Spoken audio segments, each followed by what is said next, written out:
12ാം നിയമസഭയിലേക്ക് നടന്ന വാശിയേറിയ തെരഞ്ഞെടുപ്പിൽ 72% വോട്ട് രേഖപ്പെടുത്തി. വിവിധ കൗണ്ടിംഗ് സെന്ററുകളിലായി രാവിലെ 8 മണിക്ക് തന്നെ വോട്ടെണ്ണൽ ആരംഭിച്ചു. ആകെയുള്ള 140 സീറ്റുകളിൽ ഫലമറിഞ്ഞ 120 മണ്ഡലങ്ങളിൽ KDF 61, ജനപക്ഷ മുന്നണി 59 സീറ്റ് നേടിയിട്ടുണ്ട്. കേരളത്തിലെ മുന്നണി സമവാക്യങ്ങളെ അട്ടിമറിക്കാൻ പോകുന്ന പുതിയൊരു രാഷ്ട്രീയ ധ്രുവീകരണത്തിനുള്ള സാധ്യതയാണ് ഇപ്പോൾ നമ്മുടെ മുന്നിലുള്ളത്. ഒരുപക്ഷെ കേരളത്തിലെ അടുത്ത മന്ത്രിസഭ ഒരു തൂക്ക് മന്ത്രിസഭയായിരിക്കും. ഹലോ, എണ്ണിത്തീരാറായോ? ജനപക്ഷ മുന്നണി സ്ഥാനാർത്ഥി 4612 വോട്ടിന് അച്ഛൻ ലീഡ് ചെയ്യുന്നുണ്ട്. അടുത്ത CM അച്ഛൻ തന്നെ. ഇപ്പോൾ കിട്ടിയ വാർത്ത, പുതുശ്ശേരി മണ്ഡലത്തിൽ KDF സ്ഥാനാർത്ഥി തൊമ്മൻ ചാക്കോ 4000 വോട്ടുകൾക്ക് വിജയിച്ചു. ഇത്തവണയും ഭരണം ലഭിച്ചാൽ KDF-ൽ മുഖ്യമന്ത്രിയാകാൻ സാധ്യതയുള്ള ആളാണ് തൊമ്മൻ ചാക്കോ. വയനാട് ജില്ലയിലെ സംവരണ സീറ്റിൽ KDF സ്ഥാനാർത്ഥിയും ആദിവാസി നേതാവുമായ ശ്രീ പൊറ്റക്കുഴി ചെല്ലപ്പൻ തെരഞ്ഞെടുക്കപ്പെട്ടു. ഇപ്പോൾ കിട്ടിയ വാർത്ത, ചിറ്റാരിക്കര മണ്ഡലത്തിലെ വോട്ടെണ്ണൽ പൂർത്തിയായി. സംസ്ഥാനം ഏറെ ഉറ്റുനോക്കിയ മണ്ഡലമായിരുന്നു ചിറ്റാരിക്കര. മുൻ മന്ത്രിയും KDF സ്ഥാനാർത്ഥിയുമായ ശ്രീ ബാലഗംഗാധര മേനോൻ മുന്നിട്ട് നിന്നിരുന്നുവെങ്കിലും ഇപ്പോൾ 3ാം സ്ഥാനത്തേക്ക് പിന്തള്ളപ്പെട്ടു. ഇരു മുന്നണികളെയും പരാജയപ്പെടുത്തി സ്വതന്ത്ര സ്ഥാനാർത്ഥി P. കൃഷ്ണകുമാർ വിജയിച്ചിരിക്കുന്നു. KDF-ന്റെ സജീവ പ്രവർത്തകനും യൂത്ത് വിങ്ങിന്റെ ജില്ലാ സെക്രട്ടറിയുമായിരുന്ന കൃഷ്ണകുമാർ തെരഞ്ഞെടുപ്പ് പ്രഖ്യാപന വേളയിലാണ് രാഷ്ട്രീയ അഭിപ്രായ ഭിന്നതയെ ചൊല്ലി സ്വതന്ത്രനായി മത്സരിക്കാൻ തീരുമാനിച്ചത്.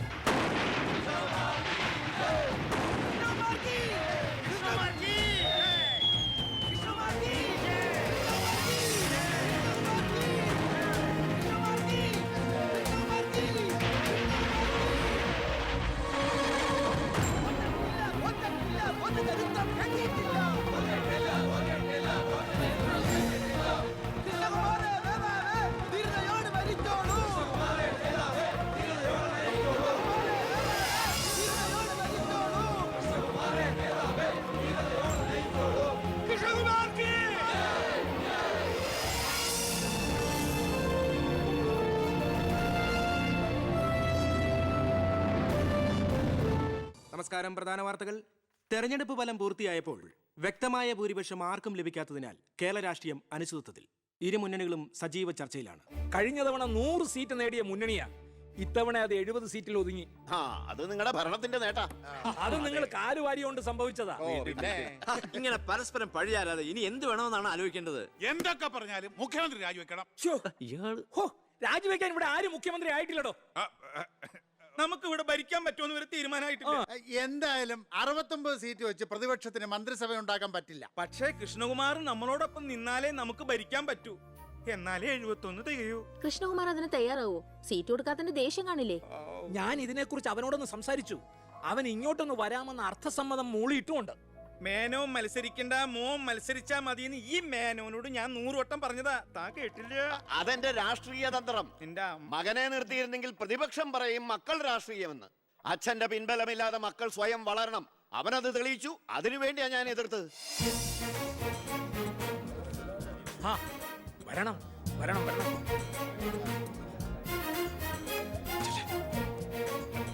മിടുക്കൻ മിടുക്കൻ. എന്നോട് പിണക്കൊന്നുമില്ലല്ലോ. എന്തിന്? ഇത് പൊളിറ്റിക്സ് അല്ലേ? ഇവിടെ വേണ്ടത് സ്പോർട്സ്മാൻ സ്പിരിറ്റ് അല്ലേ? നീ ഇരിക്കടാ. അങ്ങോട്ടിരിക്കേ. വേണ്ട സാർ. കൃഷ്ണകുമാറിന്റെ പിന്തുണ ഞങ്ങൾക്ക് പ്രതീക്ഷിക്കാമല്ലോ അല്ലേ? ഞാൻ പിന്തുണച്ചാലേ KDF-ന് മന്ത്രിസഭ ഉണ്ടാക്കാൻ സാധിക്കുമെന്ന് എനിക്ക് നന്നായിട്ട് അറിയാം. ചെറുപ്പം മുതൽ പ്രവർത്തിച്ചു പോന്ന പ്രസ്ഥാനത്തിന്റെ കൂടെ നിൽക്കാൻ എനിക്ക് സന്തോഷമേ ഉള്ളൂ. പക്ഷെ ഒരു ഡിമാൻഡ് ഉണ്ട്. ആഭ്യന്തരം എനിക്ക് കിട്ടണം.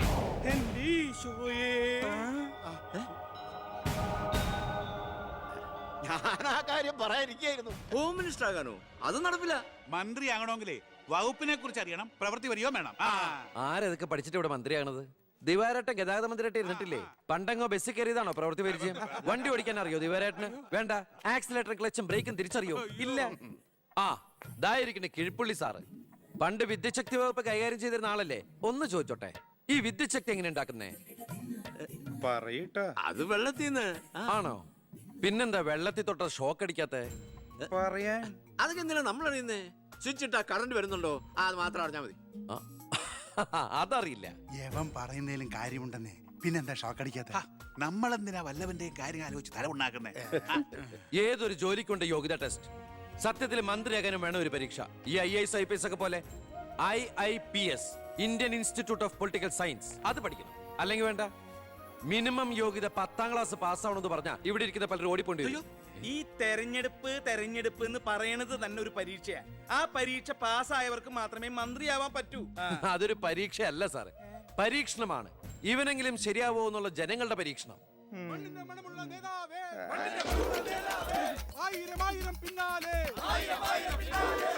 മതി, ഇനി നിങ്ങൾ ഇവിടുന്ന് ജൈവിച്ചോ. ഞാൻ പറയാതെ ആരും നിർത്തരുത്. മണമുള്ള നേതാവേ, ആയിരം ആയിരം പിന്നാലെ. എന്തിനാ ഇങ്ങനെ ഓരോന്നിനെ സൃഷ്ടിക്കണേ? അപ്പൊ സാറേ, എന്റെ കക്ഷി മത്സരിച്ച 3 സീറ്റിലും ഞങ്ങൾ വിജയം കണ്ടെത്തി കഴിഞ്ഞു.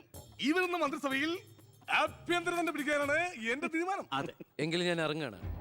അയ്യോ പോകല്ലേ, നമുക്ക് ചർച്ച ചെയ്യാം. എന്റെ തീരുമാനത്തിൽ മാറ്റൂല. ഇല്ലെങ്കിൽ വീണ്ടും ഒരു ഇലക്ഷൻ നേരിടാൻ അല്ല, തയ്യാറല്ല. ഞാൻ പറയുന്നു കേക്ക്. തിരക്ക് വേണ്ട, നിങ്ങൾ സമയമെടുത്ത് ആലോചിച്ചിട്ട് മതി.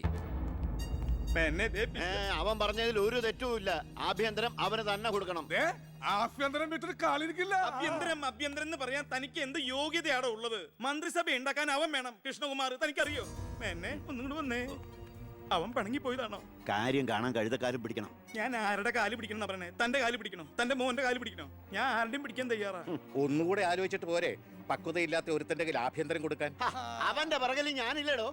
അവനെ മുന്നിൽ നിർത്തി ഞാൻ ഭരിക്കും. ആരൊക്കെ എന്തൊക്കെ പറഞ്ഞാലും ആഭ്യന്തരം ഞാൻ വിട്ടു തരില്ല. തനിക്ക് കൈയിട്ട് വരാൻ പറ്റിയ ഒരു വകുപ്പ് തന്നാ പോരെ? തരാം. എങ്കിൽ വനം മതി.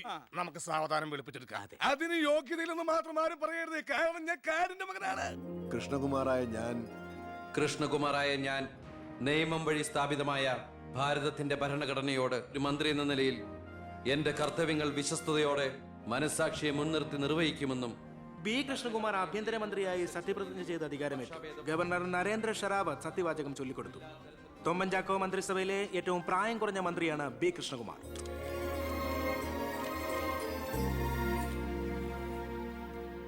പുര കത്തുമ്പോൾ വാഴ വെട്ടുന്നു എന്ന രീതിയിലല്ലേ ഭൂരിപക്ഷം തികയ്ക്കാൻ ബുദ്ധിമുട്ടിയ KDF-ൽ നിന്നും നിങ്ങൾ ആഭ്യന്തരമന്ത്രി സ്ഥാനം വില പറഞ്ഞു വാങ്ങിച്ചത്? എനിക്ക് കിട്ടിയ അവസരവും ഉപയോഗിച്ചു എന്നുള്ളത് ശരിയാണ്.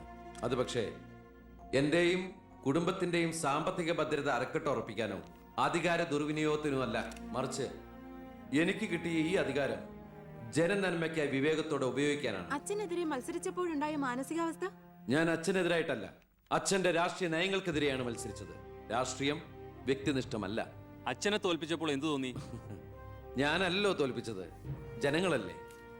രാഷ്ട്രീയക്കാർ കൊള്ളരുതായ്മ കാണിച്ചാൽ വോട്ടിങ്ങിലൂടെ പുറത്താക്കാൻ ജനങ്ങൾക്ക് അവകാശമുണ്ട്. അപ്പോൾ താങ്കളുടെ അച്ഛൻ ശ്രീ ബാലഗംഗാധരൻ ഒരു കൊള്ളരുതാത്തവരും അഴിമതിക്കാരും ഒക്കെ ആണെന്നാണോ ബഹുമാനപ്പെട്ട മന്ത്രി പറയുന്നത്? ഞാനൊരു വ്യക്തിയല്ല ഉദ്ദേശിച്ചത്. അച്ഛൻ കുറ്റവിമുക്തനാണെന്ന് തെളിയിക്കപ്പെട്ട താങ്കൾ ഈ മന്ത്രിസ്ഥാനം ഒഴിഞ്ഞ് അദ്ദേഹത്തിന് വീണ്ടും ഒരു അവസരം നൽകുമോ? അച്ഛൻ നിരപരാധിയാണെന്ന് തെളിഞ്ഞാൽ, പാർട്ടി ആവശ്യപ്പെട്ടാൽ എന്റെ മന്ത്രി പദവിയും MLA സ്ഥാനവും ഉപേക്ഷിക്കാൻ ഞാൻ തയ്യാറാണ്. കുറച്ച് സമയം, ഒരുപാട് കാര്യങ്ങൾ. അപ്പോ നമുക്ക് വീണ്ടും കാണാം.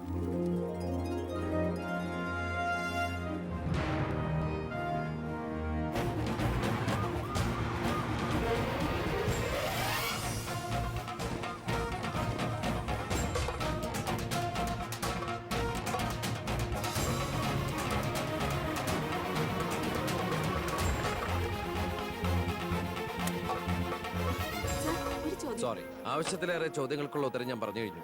ഇനിയും ആവർത്തിച്ചാൽ വെറും വാചക കസർത്ത് നടത്തുന്ന ഒരു ഹോം മിനിസ്റ്ററായി പോകും ഞാൻ.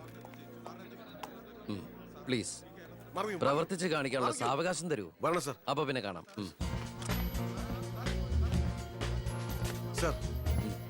സാർ പറഞ്ഞില്ലേ കറപ്ഷൻ ഇല്ലാത്ത officers? DYSP Anantharaghavan, SI Prathap Varma. Sir please come. നമസ്കാരം sir. Excuse me sir. Sir, ഈ മന്ത്രിസഭ കാലാവധി പൂർത്തിയാക്കൂ. ക്യാബിനറ്റ് മീറ്റിംഗ് കഴിഞ്ഞിട്ട് പറയാം. 5 കൊല്ലം ഞാൻ ഇവിടെ ഉണ്ട്. മീറ്റിംഗ് കഴിഞ്ഞിട്ട് പറയാം. മീറ്റിംഗ് കഴിഞ്ഞിട്ട് പറയാന്ന് പറഞ്ഞില്ലേ? എന്റെ പേഴ്സണൽ പ്രൊട്ടക്ഷൻ വിങ് എന്ന പേരിൽ സാറും സാറിന്റെ ഗ്രൂപ്പും എന്നോടൊപ്പം ഉണ്ടാവണം സർ. അത് പക്ഷെ എന്നെ പ്രൊട്ടക്ട് ചെയ്യാൻ വേണ്ടിയിട്ടല്ല, ഈ നാടിനെ പ്രൊട്ടക്ട് ചെയ്യാൻ എനിക്ക് നിങ്ങൾ ആവശ്യമാണ്. എന്നെക്കാൾ ഉയർന്ന റാങ്കുള്ള എനിക്ക് കമ്മ്യൂണിക്കേറ്റ് ചെയ്യാൻ എളുപ്പം സാറുമായിട്ട്. പണ്ട് ലാത്തി ചാർജുകൾക്കിടയിൽ സാർ പലവട്ടം എന്നെ ലാത്തിയുമായിട്ട് പരിചയപ്പെട്ടിട്ടില്ലേ സാർ? അതല്ല സർ, പിന്നെന്താ സാർ? ഒരു റിക്വസ്റ്റ് ഉണ്ട്. യെസ്. സാർ ഇനി എന്നെ സാറേന്ന് വിളിക്കരുത്. ഒരു മന്ത്രിയായെന്ന് കരുതി പെട്ടെന്ന് അപ്പനെ കയറി അവസരപ്പെട്ടാന്ന് വിളിക്കാൻ പറ്റുമോ? ഞാൻ സാറേ എന്ന് വിളിച്ച് ശീലിച്ചു പോയി. നാവ് അങ്ങനെ വഴങ്ങും സാറേ. ഗുഡ് മോർണിംഗ് ആ അയ്യർ സാർ, സർ. ഇവരുടെ പുതിയ പോസ്റ്റിംഗിന്റെ കാര്യം ഞാൻ DG-യോട് ഇൻഫോം ചെയ്തിട്ടുണ്ട്. Please take necessary okay sir. Okay. Sure sir. Hello, ഞാൻ പൗത്രനാ.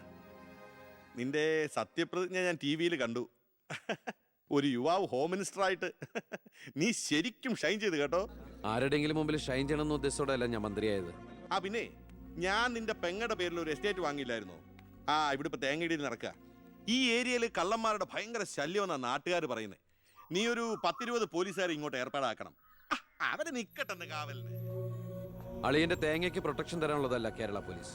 അവർക്ക് വേറെ ജോലിയുണ്ട്. മിസ്റ്റർ പൗത്രന് വേറെ എന്തെങ്കിലും പറയാനുണ്ടോ?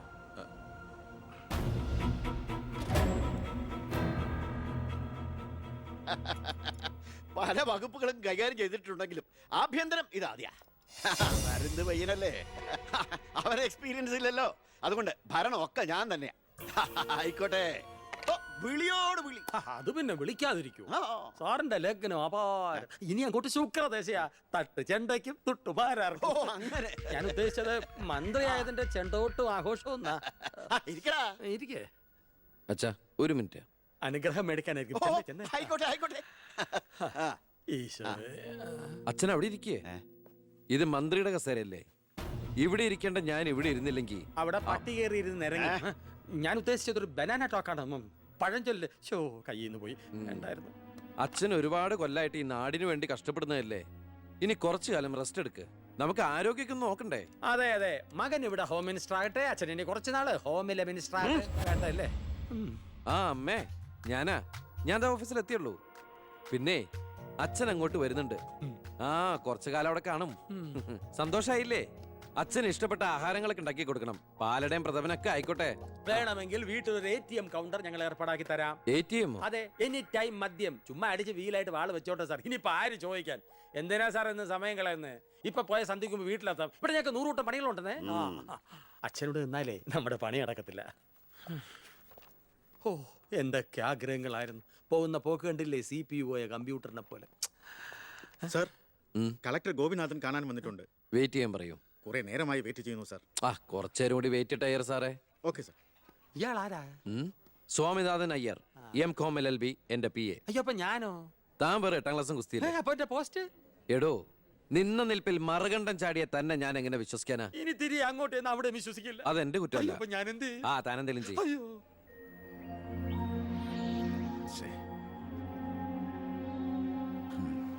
Hello mister Gopinath. ഹായ്. താനെന്താണ് ഇവിടെ? Hey minister. Oh I am sorry. തന്റെ ബ്രദറിലോ ആണല്ലോ ഹോം മിനിസ്റ്റർ. എടോ, താൻ ഇവിടെ കളക്ടറായിട്ട് 3 വർഷം തയ്യാറായില്ലേ? ദൂരത്തേക്ക് ഒരു ട്രാൻസ്ഫർ വരും മുമ്പ് ഇവിടെ തന്നെ ട്രൈ ചെയ്തൂടെ ഹോം സെക്രട്ടറി ആയിട്ട്? സത്യത്തിൽ ഞാൻ അതിനുവേണ്ടി തന്നെ വന്നത്. പക്ഷെ അളിയനകത്ത് ഭയങ്കര തിരക്ക്. Anyway okay then, best of luck. Thank you. കഷ്ടം. ആ മണിക്കൂർ 2 ഞാൻ കാത്തു നിൽക്കുന്നേ. എന്തൊരു തിരക്കായിരുന്നളിയാ. കേറിയപ്പോ തന്നെ ഇങ്ങനെ അളിയെ ഫയലിലേ ഒരു അളിയനും അച്ചമ്മയ്ക്കും വീട്ടില്. ഇത് ഹോം മിനിസ്റ്ററുടെ ഓഫീസാണ്. Call me sir. അങ്ങനെ വിളിക്കണമെന്ന് ഞാൻ പറയില്ല. സർ. എന്തായാലും വിളിച്ചു പോയില്ലേ, ശീലായിക്കോട്ടെ. കണ്ടിന്യൂ ചെയ്തോളൂ. Anything official? No sir. Official meeting with the collector scheduled at tomorrow 10:30 AM. Okay. So see you tomorrow. Sir. സാറിന്റെ അമ്മായച്ചനല്ല ഇപ്പൊ മന്ത്രി, അളിയനാ. അളിയനാള് സ്ട്രെയിറ്റാ, വെള്ളച്ചിലൊന്നും നടക്കുകയല്ല. എനിക്കിട്ടും കിട്ടി തട്ട്. വിട്ടോ എന്തൊരു സ്ട്രിക്റ്റ്.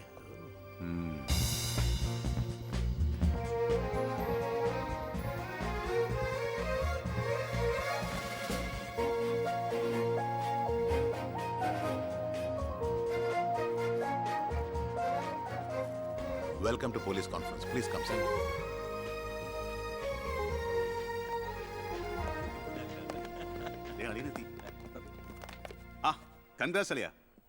മിസ്റ്റർ DGP, നിങ്ങളുടെ പോലീസ് ഓഫീസേഴ്സ് ഹോം മിനിസ്റ്ററെ കാണുമ്പോൾ എങ്ങനെയാണ് ബിഹേവ് ചെയ്യുന്നത്?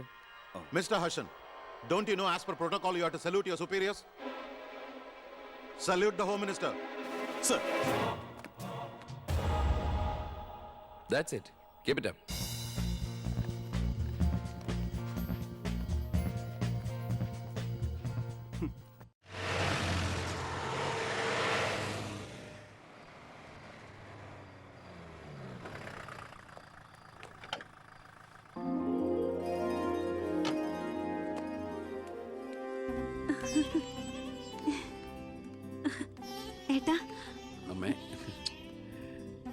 എന്താടി?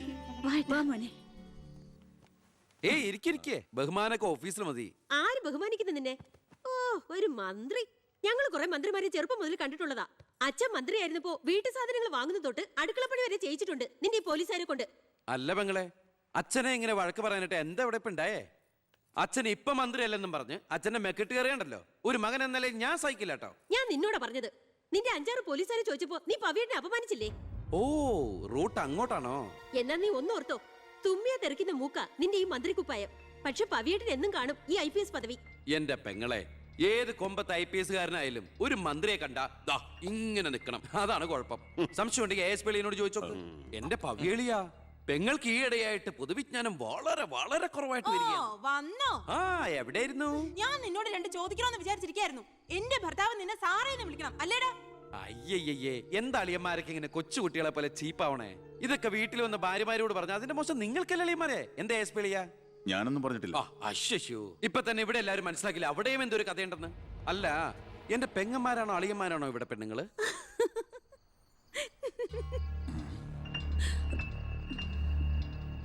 അച്ഛാ, അച്ഛനെങ്കിലും ഒന്ന് പറഞ്ഞു കൊടുത്തൂടെ കുട്ടികൾക്ക് ഓഫീസ് വേറെ വീട് വേറെ എന്ന്?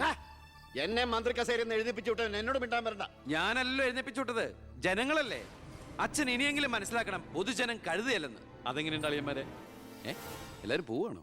നീ ഉച്ചയ്ക്ക് ഊണ് കഴിക്കാൻ വരുമെന്ന് കരുതി നിനക്ക് ഇഷ്ടപ്പെട്ട പാൽപ്പായസം വരെ ഞാൻ ഉണ്ടാക്കി. അമ്മയ്ക്ക് അറിഞ്ഞൂടെ അമ്മേ മന്ത്രിമാരുടെ തിരക്കൊക്കെ? നീ ഇരിക്കെ. അതെ, ഇവിടെ ഇരുന്നാൽ എനിക്ക് ഇങ്ങോട്ട് ഇറങ്ങൂല്ല അമ്മേ. ഇനി ഞാൻ ഇന്ത്യൻ പ്രധാനമന്ത്രി ആയാലും എനിക്ക് അടുക്കളയിൽ ഇരുന്നാലേ ഇറങ്ങും. അതിന്റെ സ്വാദം വേറെ തന്നെയാ. അമ്മ ഇങ്ങോട്ട് വന്നേ. ഇവന്റെ ഒരു കാര്യം. അതെ, ഇവിടെ എല്ലാവരും ചേർന്ന് ഏട്ടനെ പുഴുങ്ങി തിന്നാൻ നോക്കി നിൽക്കായിരുന്നു. എല്ലാം വാല് മടക്കിയത് കണ്ടില്ലേ? കാലക്കേട്ട കലക്കണുണ്ട്. ഈ കഞ്ഞില് പയറും ചമ്മന്തിയൊക്കെ കൂടിയിട്ട് കൈയിട്ട് ഇങ്ങനെ കലക്കി എന്തോ സാധനം അറിയോ? കുറച്ച് വേണം. മീനു, വേറെ കഞ്ഞി വിളിക്കുന്നു. തമാശ അമ്മ. എത്ര നേരം അവിടെ നിന്നെ വിളിച്ചു പോകുന്നു? എന്താടി ചെവിയേട്ടൂടാ നിനക്ക്? നിന്റെ ആങ്ങളെ കൂട്ടാനോ അയാളുടെ പുളിച്ച കോമാളിത്തരം കേട്ട് പൊട്ടിച്ചിരിക്കാനല്ലോ നിനക്ക് നേരം? നിന്റെ 2 ചേച്ചിമാരെ കണ്ട് പഠിക്കടി. അവര് ഭർത്താക്കന്മാരെ ശരണം പറഞ്ഞ് ജീവിക്കുന്ന കണ്ടില്ലേ? അതെങ്ങനെയാ? കണ്ണി കണ്ടവരോടൊപ്പം കറങ്ങി നടന്നൊരു വിഴുപ്പിനല്ലേ എന്റെ അല്ലെ കെട്ടിവെച്ചത്? കൊന്നുകളയും ഞാൻ. അറിയില്ല നിനക്കെന്നെ. എന്റെ മനസ്സാരെങ്കിലും വേദനിപ്പിച്ചാ അത് ഞാൻ നിന്നോട് തീർക്കും. അളിയാ, ഒരു മിനിറ്റ് ഒന്നും വന്നേ. ഞാനെന്തോ പറയണോന്ന് വിചാരിച്ചല്ലോ. കഞ്ഞി കുടിച്ചോണ്ടിരിക്കും. എനിക്കെന്തേലും ദേഷ്യം തോന്നിയാ, വിഷമം തോന്നിയാ ഞാനത് നേരിട്ട് തീർക്കും. മേലാൽ ഇത് ആവർത്തിക്കരുത്. എന്താടാ അവിടെ ഒരു ശബ്ദം കേട്ടത്? വിഷു ഒക്കെ ആവാറായില്ല അമ്മ. ഞങ്ങൾ വെറുതെ പടക്കം പൊട്ടിച്ചളിച്ചാ. ഗുഡ് നൈറ്റ് അളിയാ. അമ്മ ചെന്ന് കഞ്ഞി കുടിക്കേ.